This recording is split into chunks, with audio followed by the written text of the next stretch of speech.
So if this story isn't going to shock you and change you and blow your mind, I don't think nothing else will. This mom, her son was eating cat poop. He was eloping through the window at midnight just to be caught by a man before he disappeared into extreme danger in the middle of the night. Now he's neurotypical.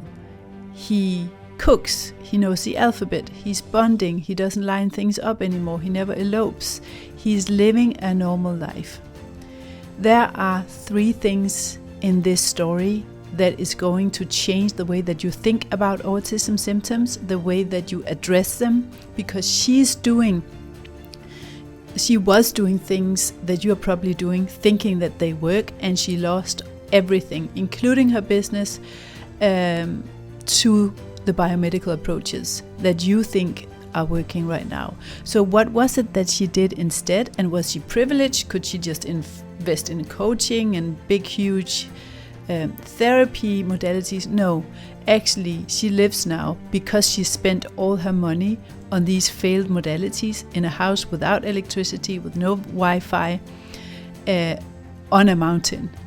And that even makes this story so much better. She grew up under huge trauma and she started to work as a 7-year-old. She has no privilege, but she has 2 things that you don't have, and she's going to tell you about them in this interview. So don't skip a minute, because there's valuable information that can change your child and your future in this interview. Let's talk to Nicole. He wasn't responding to his name, and he has no interest with his brother. And whenever we go outside, he would run back and forth. So when we do hospital visits, let's say, for example, it would take us 4-hour waiting time. He would run in the hospital hallway for 4 hours. So my husband would place ourselves from one end to one end just to keep him safe. But the 2 symptoms, all the classic symptoms we experience, that he would, in pitch darkness, at 2 a.m., he would laugh. He wasn't hearing anything. He wasn't seeing anything. He would laugh as if he was possessed. I was so scared. What is happening? I don't know what's happening. Why are you laughing with no reason? And then I think the 2 events that led us to really go or went emergency mode was when he ate cat feces or poop. He thought it was a blueberry, because we were serving him blueberries occasionally. So he ate it, and then when we realized, I didn't know what to feel at the time. And then I think it happened in a week. He ate cat poop, and then he climbed out the window of our bedroom when we were sleeping. I thought I was awakened, and I was hearing the voice of the groundskeeper. He was talking to someone. I didn't thought it was my son. But yeah, he eloped. 80% of the symptoms went away. When I realized, or I was able to determine the patterns, the self-sabotage patterns I was doing, that's when he actually achieved super, super high milestone. If you'd ask me what's that milestone, whenever we would bring him to school for him to be assessed, he would pass the assessment as if he's a neurotypical boy. Wow. So, but I would tell them, he's limited with words right now, but in terms of his actions, he can cook, he can wear his Sandals, the things that we didn't teach him, he's potty trained now. We didn't teach him that. He knows the alphabet. He can count. We also didn't teach him that. He has eye contact now these days. He's very affectionate. He can read facial cues. We didn't expect. So when we're happy, he knows it. When we're sad, he would go to me and say sorry because he thinks he's the one who made me sad. So I think it's empathy. He's very empathetic and he plays with his brother now. And one time when we went to the mall, he showed interest to the toy store. For 3 years, we haven't seen any interest from him. No interest with the toy store. He would no reaction at all. But now he walked inside the toy store, look for toys that he doesn't line up. He doesn't line up things anymore. He plays it properly. He shows interest with other kids, even though he's doing parallel play, not collaborative play, but he's showing interest to play with other kids. He's trying to read their cues. And he eats anything. Like he participates. He is very eager up to the point that he would slow me down because he's very eager. He has a semblance of routine. So at 6 a.m. sunrise or 7 a.m. he would wake me up. He would ask for food, and then he would get the onion, the garlic, and then he would ask for the knife. He would use the knife confidently, and then we'll cut the onions, and then would ask for the protein. He knows the composition of the food. So whenever I forget to put protein, he would tell me chicken because he calls any meat chicken. Chicken. And then he would put the chicken. I think I sent you the video. He would put the chicken and then the onion and everything and then the cauli rice. Any vegetable, he will eat it. He has no sensory disorder or sensory issues. And then I'm with my sister, Nicole, who is a mom. She's in the Philippines. Wait till you hear her story. Wait till you see where she lives and what miracles has unfolded in her life.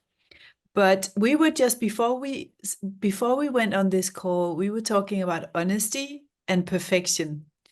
And so before we go to your darkest moment of autism, Nicole, tell me about what you experienced and why it's important for you to be honest about how it wasn't easy in the beginning and why.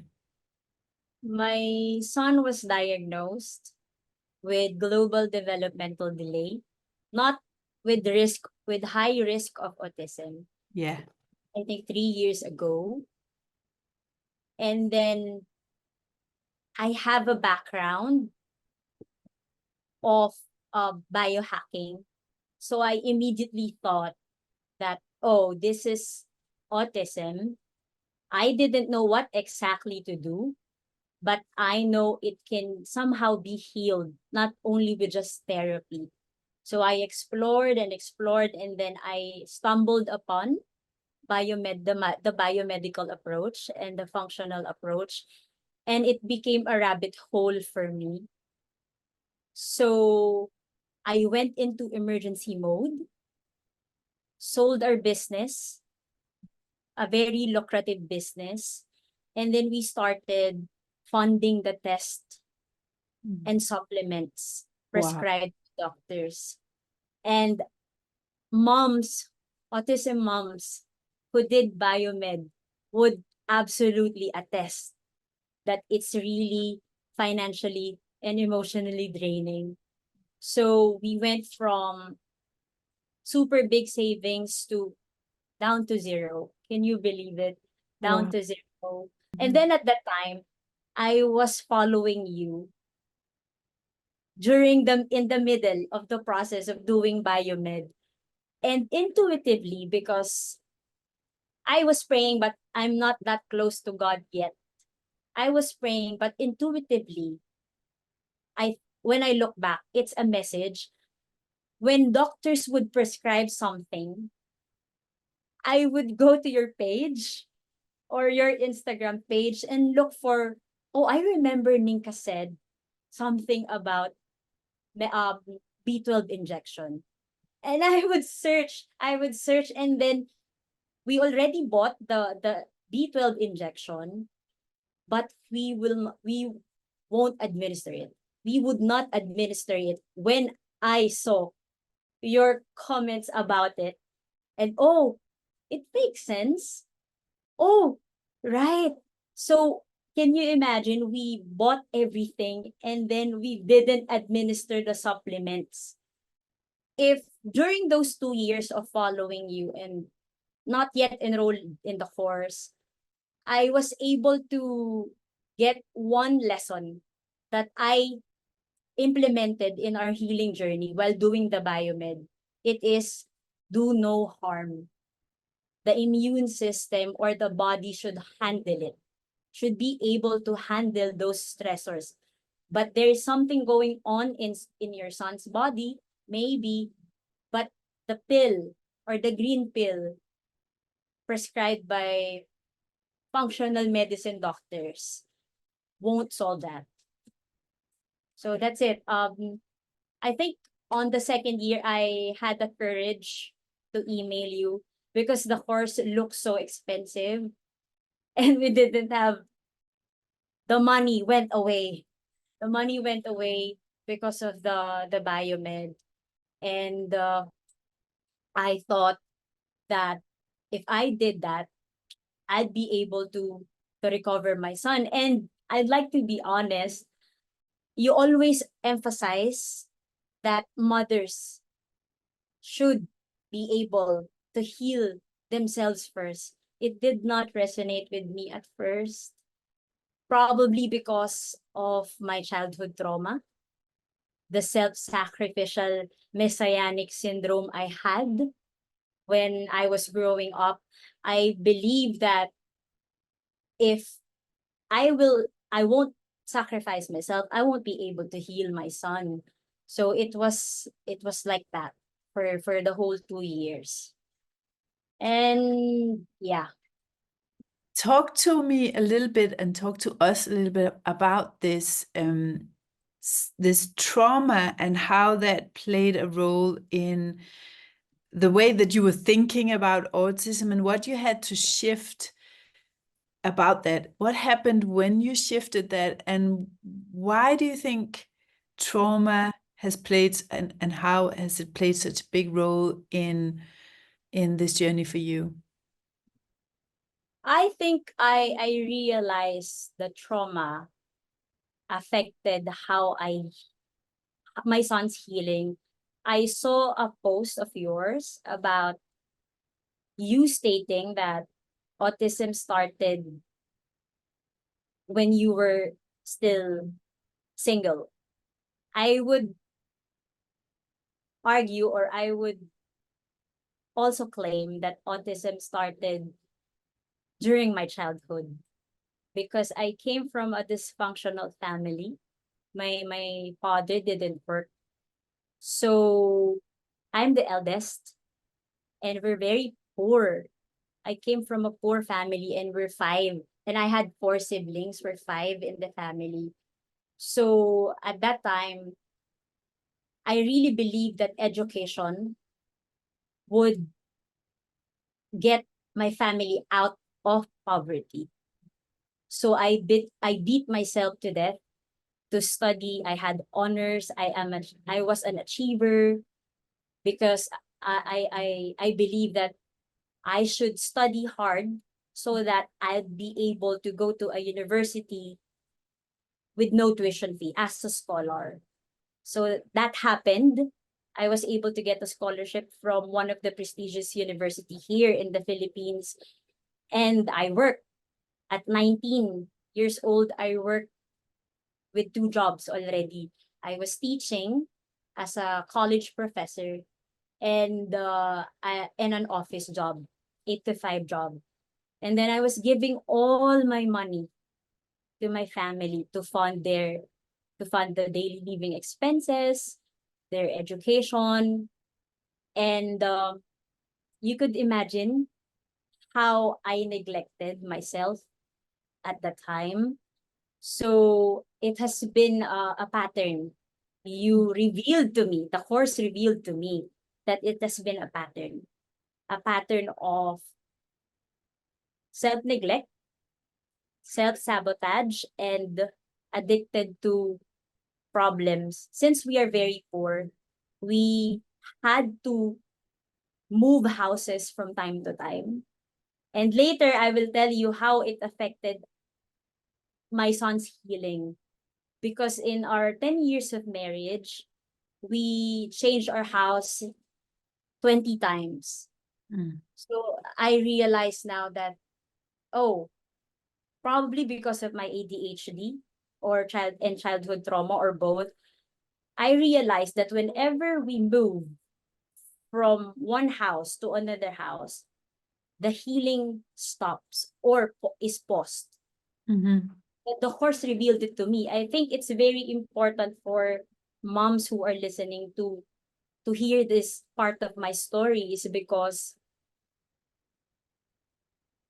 I was giving all the food, the necessary food, the healthy foods, and the supplements, but it's to me it's inadequate. The healing is inadequate. Why is this happening? Like, why is the healing inadequate for me? When you're It's doing all the things. Yes, it's very slow. I was doing all the things. It was almost perfect. And then I messaged you on Telegram saying that, oh, we're achieving this milestone. And then I would occasionally rant about our financial situation. And then you ask me, what is your relationship, or how is your relationship with God? And that's the time when I realized, oh, maybe I should stop and pause. Where is God in this healing process? Mm. And that's when the time I did full surrender. I did full surrender. I told him. So my prayer before was, Lord, please heal my son. It shifted to, Lord, I'll do everything. Jesus, I'll do everything for your glory, for the healing of this whole family, but thy will be done. Wow. I offer everything to you. So whenever, whatever or wherever this healing journey will take our family, I do full surrender. And that's when the time the milestones exploded.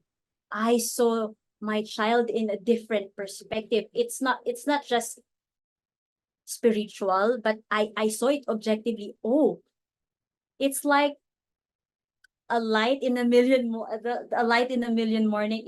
I saw everything when I did full surrender. And that is, I don't know how we can get that to come across to moms, but I just want to say that without that, sure, I think it can happen, but it takes decades for moms. When we try to do things on our own and by our own understanding and don't involve God, he has a history of getting getting us to a point where we are so on our knees and so desperate and so helpless and doing all the things of this world, all the supplements, all the biohacking like you've done, all the diets, all the right things, so that he can prove that this could not have been done without him. because it's that miraculous. So when you say autism happened even before I became a mom, could you talk a little bit more about that? Because I don't want it to sound like we're blaming ourselves, we're shaming ourselves, but I do want to get it across that what happens when we are diseased, when there's no peace and there's no healing, that is something that is a sign and is something we need to notice even before we become mothers, but especially if we have a child with autism. So what does that look like for you? Try to explain that strange phenomenon. So when I was 7, or I had the memory of, I think 8 or 7, my father would verbally abuse me and then would hit us, all siblings, and we would do all the chores, and we would like work for the family at a very young age. I think it's when I look back, it's borderline child abuse, because I was 7 and I would look for jobs as early as 7, and I would take care of my 4 siblings, and I won't be able to play just like any other child, because I was literally being their parent. I would I would cook food for them, I would educate them, and I would look after them. I literally have no time to play. So when I grew up, my parents were telling me that I will be the one to earn for the family, and I will be the one to support my siblings. And it happened that I was able to get a good paying job because I was a scholar back in college and I graduated with Latin honors. So companies would hire me because of my qualifications. And then I neglected myself. I didn't save up for myself. I would not eat lunch just to be able to give the amount of tuition fee to my brothers and sisters. So I once dreamt of becoming a lawyer, but I supported my siblings. So the tuition fee that I will be paying for for law school would be handed to them, because I always prioritize their needs. And that affected the healing of my son.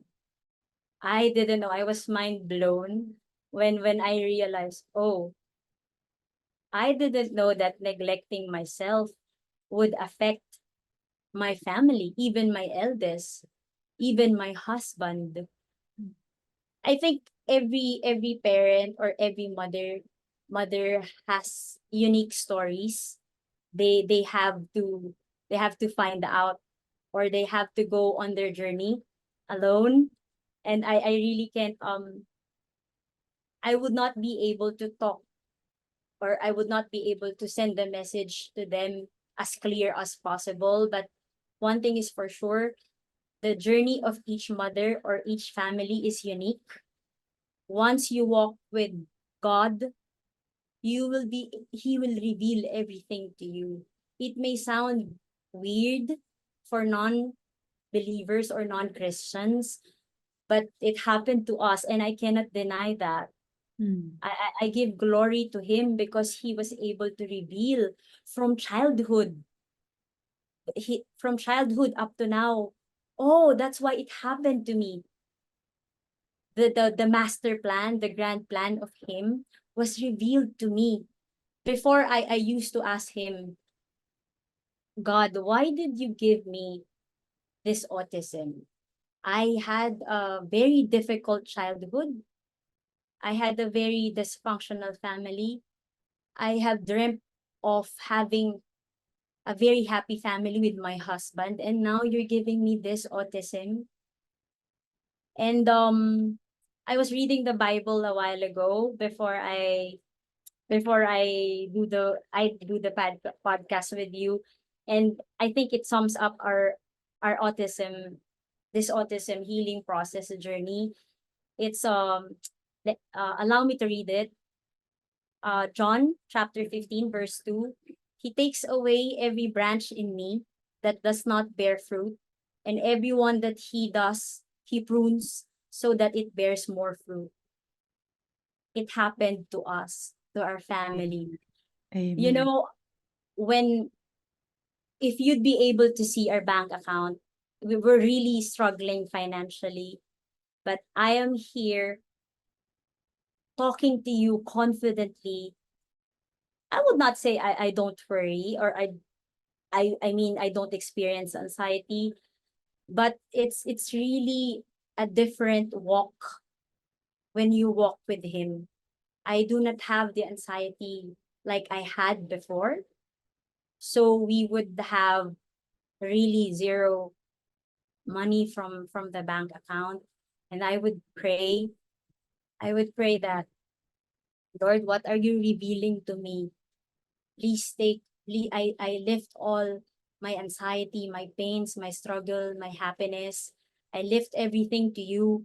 But what are you revealing to me? And then sometimes it takes a few days or weeks or 3 weeks, but he sends message. The Holy Spirit sends message as long as you open up. You I think God sends message to everyone, but we really can't hear it. It's not clear, because most of the time, in my experience, I'm numbing the pain. And speaking of numbing the pain, my when I was a child, because of the trauma that I experienced, I realized one pattern. When I had my eldest, not diagnosed or anything, we literally went outside every day, eating fast food, buying all unnecessary stuff. And then when I started the healing journey, I realized, oh, I wasn't able to build a home. I wasn't able to build the pantry. We had no pantry. I had no idea of doing grocery or doing healthy meals for the family. We were just literally eating outside. So it was a very painful experience for me when I was doing the healing process, when I was in the healing journey, because I would watch your courses, like your recommendations for this or your recommendation for this, but I have no kitchen. I have literally no cabinet, because I wasn't able to build the house. We were moving every year, because I realized that it became very addicting for me to move from one house to another. Oh, this house is better than this one. Maybe it will solve our problem, our current issues in the family. Oh, another year. This house is better because it has a yard. So the sunning and grounding won't be a problem. But I realize now that moving houses from houses solve solve our current issues. Even my husband was with me during the whole healing journey, spiritually, financially, physically. He was with me. He was helping me. It was it was also a different experience to him, a different revelation for him. So I realized that God was with me the whole time. He was walking with me, but I wasn't holding his hand. Now I can confidently say that through daily devotions, through weekly worship, daily worship, allowing him to take over, allowing him to cover for the things that I won't be able to cover. I I have no words to say, but I'm in a better position right now. And so for you, Nicole, describe the symptoms that you sold everything and went down the biohacking functional medicine route to fix. Take us back to that time, that the darkest phase, where what was going on with him, what was going on with you when things were the worst? I wasn't able to notice any when he was one, or since I gave birth, I didn't notice any autistic symptoms. But when he turned two, when it happened to me that I was browsing my phone and then saw a video of my eldest talking when he was one. It was pandemic. I realized, oh, my youngest was not speaking yet. What is happening? And then he wasn't responding. The usual classic symptoms. He wasn't responding to his name, and he has no interest with his brother. And whenever we go outside, he would run back and forth. So when we do hospital visits, let's say for example, it would take us 4-hour waiting time. He would run in the hospital hallway for 4 hours. So my husband would place ourselves from one end to one end just to keep him safe. But the two symptoms, all the classic symptoms we experience, that he would, in pitch darkness, he would, at 2 a.m., he would laugh. He wasn't hearing anything. He wasn't seeing anything. He would laugh as if he was possessed. I was so scared. What is happening? I don't know what's happening. Why are you laughing with no reason? And then I think the two events that led us to really go or went emergency mode was when he ate cat feces or poop. He thought it was a blueberry, because we were serving him blueberries occasionally. So he ate it, and then and when he and then when we realized, I didn't know what to feel at the time. And then I think both it happened in a week. He ate cat poop, and then he climbed out the window of our bedroom when we were sleeping. I thought I I was awakened, and I was hearing the voice of the groundskeeper. He was talking to someone. I didn't thought it was my son. But yeah, he eloped. He eloped. So the it was literally just a day of surviving just to keep him alive. So it was really hard. It those two events are the darkest for me. The other symptoms I can say that we can manage, but those symptoms we weren't prepared for that. So yeah, those two symptoms. And just to build a bridge to where you are at today, describe your life and him and his symptoms or lack of today, and how many years has passed since those horror nights where he was eloping through the window and eating cat poo? Yeah, the moment I started the course 2 years ago, the symptoms, 80% of the symptoms went away. In how long did that take? I think 2 years or 1 year, because I wasn't really fully understanding the mindset course. You were always asking me about the how were you able to finish the mindset course, because I was really exhausted at the time and we're very desperate. I skipped or half-heartedly doing the mindset course. I jumped to Yeah, the phase 5, the biomed, the bio individual nutrition. approach. Yeah. So it was 2 years of that. We were achieving milestones, but like what I said, it wasn't the it was slow or inadequate for me. I feel like I wasn't doing I wasn't doing something.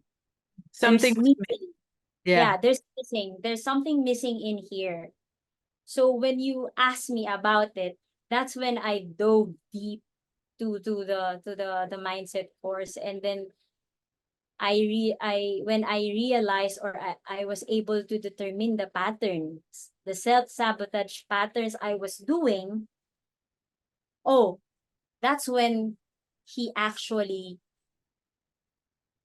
achieved super high milestone. He if you'd ask me what's that milestone, whenever we would bring him to school for him to be assessed, he would pass the assessment as if he's a neurotypical boy. Wow. So, but I would tell them, oh, he's limited with words right now, but in terms of his actions, he can cook, he can wear his sandals. The things that we didn't teach him, he's potty trained now. We didn't teach him that. He knows the alphabet. He can count. We also didn't teach him that. He he has eye contact now these days. He's very affectionate. He can read facial cues. We didn't expect. So when we're happy, he knows it. When we're sad, he would go to me and say sorry because he thinks he's the one who made me sad. So I think it's empathy. He's very empathetic, and he plays with his brother now. And one time when we went to the mall, he showed interest to the toy store. For 3 years, we haven't seen any interest from him. No interest with the toy store. He would no reaction at all. But now he walked inside the toy store, look for toys that he doesn't line up. He doesn't line up things anymore. He plays it with he plays it properly. He shows interest with other kids, even though he's doing parallel play, not collaborative play, but he's showing interest to play with other kids. He's trying to read their cues. And he eats anything. Like, he participates. He is very eager, up to the point that he would slow me down because he's very eager. He has a semblance of routine. So at 6 a.m. sunrise or 7 a.m. he would wake me up. He would ask for food, and then he would get the onion, the garlic, and then he would ask for the knife. He would use the knife confidently, and then we'll cut the onions, and then would ask for the protein. He knows the composition of the food. So whenever I forget to put protein, he would tell me chicken, because he calls any meat chicken. And then he would put the chicken. I think I sent you the video. He would put the chicken and then the onion and everything, and then the cauli rice, any vegetable, he will eat it. He has no sensory disorder or sensory issues. And then he would I had no he would drink olive oil straight from the bottle. And then the supplements, he drinks it directly. No apple juice, no puree, but this this gift is of him taking his supplements without any sweets or having us to hide. I prayed for it. I I have to say it because I prayed for it, because before we were putting the supplements in a juice, grape juice. I know it's so when I research, oh, grape juice. It's not organic, it's moldy, it's sweet, it's so I prayed. I was anxious. I remember my feeling. I was very anxious because he refused to drink the supplements anymore, like zinc. I told myself, how would I be able to administer this? Is this the end of the world? Because if he won't take it, he won't be able to get the supplement. So I kneeled, I prayed, Lord, I don't know if I what will I do here? Please take over. I kid you not. The next morning, I have a syringe and then a water, a shot glass, a water, and then I respectfully called him, Avi, here's your supplements, and then I administered it, and then water. No fuss. It became a routine. That's when the time I realized, oh, it's so much easier to depend on you. It's so much easier to depend on Exactly. you, not Exactly. on myself. Because I was really rigid. I was really rigid. I was very anxious. I would throw food if it's not organic. I realized it was so crazy of me. So whenever we go out, I would bring food, and then I won't let them buy food from the outside or eat outside food. And then I realized it's rigidity. It's Yeah. very rigidity, organic only, even up to the point of going to far places just to get organic meat. Well, there are some really important things that we need to pick up here that you're putting down. And thank you for that. One is, this is how God designed us to eat, us to heal, and our children to eat so-called intuitively. We go to intuitive eating, we go to practitioners, we go to dietitians, we go to all these things and people in this world, and that is a complicated journey. When God is involved, when God is in control, it is with ease and it is with peace. And that's why this is such an important story to reach the masses, because this is what we mean when we say every child is different. Their nutritional needs change all the time. We are designed to crave the foods that we need. The worldly foods are tempting us to destroy that holy gift. And if we're taking over and if we're delegating that responsibility to people or practitioners or even ourselves completely, that's when, like you're describing, we are seeing all these symptoms in our children, including picky eating and extreme behavior, because they reflect what we do when that's our approach. That's why, do you have a rigid child? Where are you rigid? Do you have a lot of conflicts and problems and symptoms? What are these symptoms trying to teach you about getting out of the way? So I really feel that this is so important, Nicole, because it's about who's your instructor? Who do you take instruction from? And are you on track or off track? Are you on direction or are you distracted? So many of the things that you did in the beginning with the biohacking and the functional medicine and being controlled by trauma, which most of us really are, because most of us grow up with people that are in this world, fallen people in the fallen world. If we do that, that is so complicated. That was distractions for you.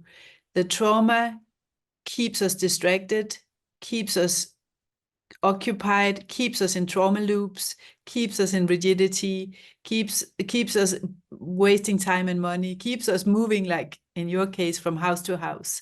So this is a beautiful illustration of the ease of being on track and distraction and walking in integrity with God, self, and others, which is what we are teaching. And the opposite is a really long road. I'm not saying that people can't get results, but it is so hard and there are so many bumps on the road. For me, it took, I don't know, probably 50 years to get there because I didn't come to that conclusion until, 5 years ago. So, what's your life like now? You come from poverty, you come from trauma, you come from over perfectionist, overperforming, not feeling like you're worthy to have a peaceful life, and with poverty as a reason for you not being able to do what other people do for their children. It shouldn't be possible for someone in the Philippines who come from that background, who sold everything and had no money, to live the life that you're living now. But I would like to describe your life to us as if we are a fly on the wall, and we'll be showing some footage and some pictures if you're watching this in the video version. So right now we live in the top of the mountain with no Wi-Fi, and no electricity. So it's we are surrounded by trees, and the only thing that you can hear in the evening are insects, and in the morning you can see the sunlight, and in the evening the sunset. So we do grounding and sunning literally the whole day. Yeah. Because we're barefoot all day. We're just planting our food, tending our garden, our herbs.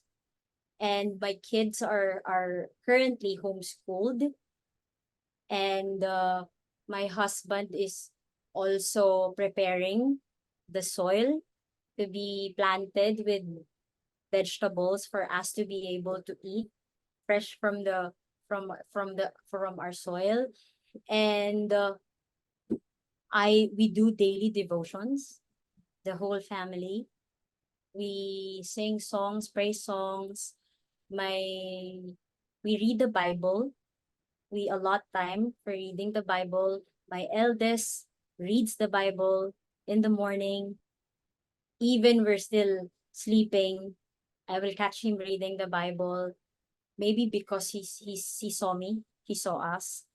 And then we're building the house literally because it has nothing. It has no furniture. It has no pantry. But miraculously, we are able to serve food that nourishes our body. And even though we're struggling financially right now, we are able to give the kids or the family the things that it needs. So I'm very fulfilled that my husband told me that it's the happiest stage of our marriage. Ironically, we had nothing. We had to sell our car. We had nothing. But strangely, he told me that it was the happiest stage of our married life because since because of the trauma I received, I was a, I was a nagger. I was belittling him. It came to a point that I wanted to file an annulment or divorce, but you talked me out of it. And then I realized that during the whole process of this, that he also has autism, that I wasn't giving the things that he needs, and that he also needs healing. The whole family needs healing. So I can confidently say now that with God, we have everything we need right now. And would you share, Nicole, how you went from, in the beginning, you actually had 80% of a turnaround where the symptoms were improved, and yet you almost stagnated there because of trauma and because of perfectionism. Can you talk about how this leaning into faith and giving it all over, like trusting the process, how that is how you did that and how that actually gave you the 100% change in all areas of your life? I think it started when you, like what I said, when you asked me, where is God? Mm. I had so many questions. I was experiencing hormonal issues that I thought at the time I would be needing a lot of money to be able to consult with a practitioner or a biomed practitioner. But when you ask me, where's God in your healing? That's when I started exploring my faith again. And then I would journal. I would journal and then expecting nothing, just a slow, quiet morning. Lord, what is, what do you want me to do today? How can I serve you today? Those are just my questions. How can I serve my family today? How do I make things for the glory of you? And then I realized when I I would check my journal, the messages are there. And then he would reveal to me, oh, you need to do this. You have to bring your child. You have to bring your, I think it's in the slow mornings that I get the power or what do you call that? It is when I do daily devotions in the morning that I get the strength to forge on. I'll give a very tangible example. My Javi, my youngest, who's autistic, was awakened one morning with complaining with stiff neck. So the initial reaction of mine was to be anxious again. Oh, what is happening? And then I remember when I did daily devotion, oh, you have to be calm. I am in control. You're not in control. So I prayed. And then I told my husband, I think we have to bring him to the ENT. I think we have to bring him to the doctor. Ears, maybe he's experiencing ear infection. And then when we brought Javi to the ear doctor, it was discovered that there are a lot of lymph nodes here That's why it's very painful for him to move his neck. And that message, I won't be able to get it if I didn't pray that time. If I was anxious the whole time, I would just, oh, I have to give him, like, I have to give him this. I have to get, oh, I have to get this. I have to get this. I was able to get the message because I slowed down. I prayed and I journaled. I tried to calm down myself, trusting that he will give me the message. That day we were able to solve the pain because of him, not because of me. And what future do you see for your child and your family now that was completely out of reach back then, before all of this? I didn't think he would. I was very desperate at that time, I was hopeless. I didn't think he would, the fear of him not saying the word mommy is very real, was very real for me at the time. But now that he was passing assessments of school, sometimes I would just bring him to the assessment just to see if people would see. Maybe I was trying to get validations. Oh, he has no symptoms. So, didn't I tell you this is incredible? This story is so wild. So, what is it that she's talking about that we worked through, and how is it that we are involving God in the Autism Turnaround Program in a way where we get out of the way so that we can listen to the right instruction and stop ignoring the wrong instructions that actually keeps us in the loop of symptoms? If you want to join us right now as you're listening to this podcast, if you're listening live, I have a few seats left. I think it's 9 today because I sold one a couple of days ago for the whole of 24 and 25. And if you're listening to this afterwards and you're too late, you'll be met by a wait list and you'll only be let in when someone else leaves. And normally moms are with me for 12 to 24 months to get to where Nicole is at.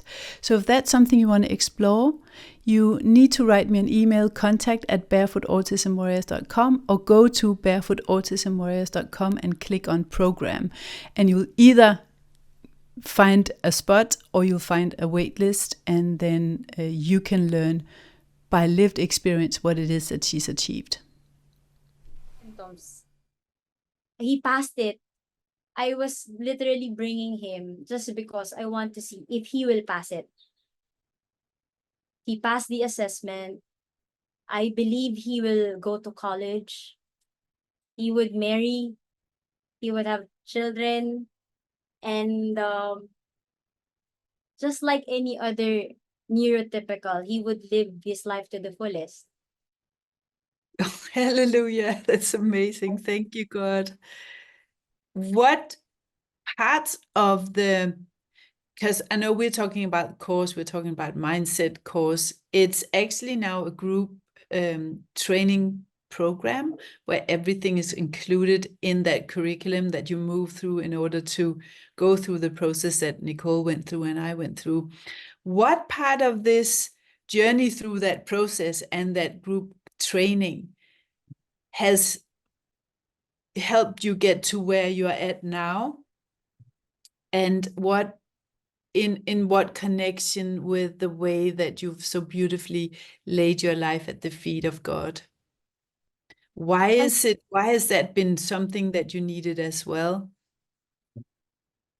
I think it was the mindset foundation, because I won't be able to see the importance of doing brain primers, of doing emotional healing or trauma healing. It didn't have an appeal to me before. Oh, I won't be doing that. I think I'd better go search for supplements and herbs. It doesn't, it will not heal, it will not take me to the healing path. So I think it was the mindset that solidified my the healing process. And why on earth is that important? Just for someone who's out there searching for supplements, thinking, I can't even spend time on myself right now because I need to save my child. Why did that actually help you save your child? It helped me save my child because I experienced the biomed approach for 2 years, and it didn't bring lasting changes. It didn't bring lasting changes. They will just give you capsules, and I would tell them, oh, it have you had reactions? They would just dismiss it. So I realized, oh, maybe you're not the one who is really in control, because I can literally see my child every day. He was reacting to the supplements that you gave. And you're telling me just to forge on, or just to give me that supplements, and then just do the detox. And then I can see children who are having seizures, and they will tell you that it's normal.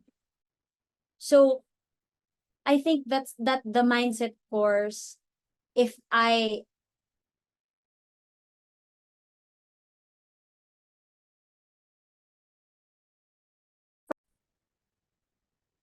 So how did that shift for you, going to these experts and understanding actually you're not an expert in my child's problems? What changed for you there that you learned in that process? I didn't see the supplements as that the supplements will give lasting changes, or the test. They required us to do the test every 3 months, and that's very expensive. The supplements, the detox that they were trying to prescribe, I didn't administer the zeolite, everything that you can tell me. I didn't administer because I was telling my husband, I have to pray for this. Before we administer anything, we have to pray for this. And then when I focus on the mindset course, I think every mother should hear this. I think every mother should hear this. You won't be able to recover your child if you're not healed. I think spiritually and scientifically, it has been proven that when you're stressed,